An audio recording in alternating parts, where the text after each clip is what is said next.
এ যেন কোনো অ্যাকশন মুভিকেও হার মানাবে। ভেনেজুয়েলার কারাকাসে এক দুঃসাহসিক এবং রহস্যময় সামরিক অভিযানের মধ্য দিয়ে পতন ঘটল দেশটির শাসক নিকোলাস মাদুরোর।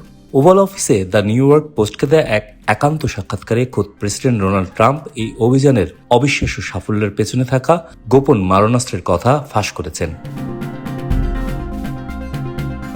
ট্রাম্প ওই মারণাস্ত্রের নাম দিয়েছেন দ্য ডিসকম্বোবুলেটর। অত্যন্ত গর্বের সঙ্গে তিনি জানান যে গত ৩ জানুয়ারি মার্কিন হেলিকপ্টারগুলো যখন কারাকাসে নামে তখন ওই রহস্যময় অস্ত্রটি শত্রুপক্ষের সমস্ত প্রতিরক্ষা সরঞ্জাম ও রাডার ব্যবস্থাকে পুরোপুরি অচল করে দেয়, যার কারণে মাদুরো এবং তার স্ত্রী সিলিয়া ফ্লোরেসকে ফেডারেল মাদক ও অস্ত্র মামলায় গ্রেপ্তার করা সম্ভব হয়। এবং আশ্চর্যের বিষয় হলো এই অভিযানে একজন মার্কিন সেনাও প্রাণ হারাননি। এই অস্ত্রের প্রযুক্তিগত বিশদ নিয়ে সরাসরি কথা বলার অনুমতি নেই বলে জানালেও এর কার্যকারিতা সম্পর্কে স্পষ্ট ইঙ্গিত দিয়েছেন প্রেসিডেন্ট ট্রাম্প। বলেন, ওরা একটাও রকেট ছুটতে পারেনি, ওদের কাছে রাশিয়ান আর চীনা রকেট ছিল, কিন্তু আমাদের প্রবেশ সময় ওরা বোতাম চাপলেও কিছুই কাজ করেনি। এই অস্ত্রটি আসলে একটি পালসড এনার্জি ডিভাইস, যা অনেকটা রহস্যময় হাভানা সিনড্রোমের জন্য দায়ী প্রযুক্তির মতো। রুদ্ধশ্বাস এই অভিযানের সময় কারাকাসে বিদ্যুৎ ব্যবস্থা প্রায় সম্পূর্ণ বন্ধ হয়ে গিয়েছিল এবং আকাশে ছিল ড্রোন।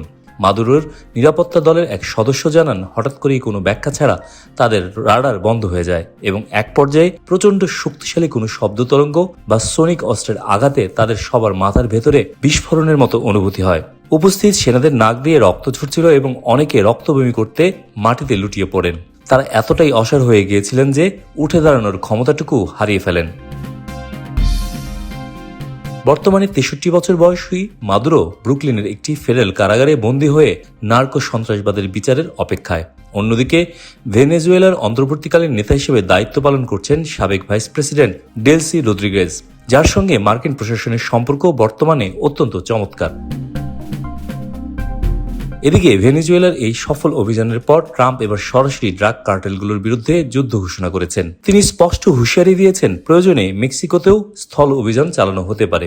ইতিমধ্যে প্রশান্ত মহাসাগরে একটি মাদকবাহী নৌকায় মার্কিন হামলা চালানো হয়েছে এবং ভেনেজুয়েলার সংশ্লিষ্ট 60টি তেলবাহী ট্যাঙ্কার থেকে সব তেল সরিয়ে নিয়েছে যুক্তরাষ্ট্র।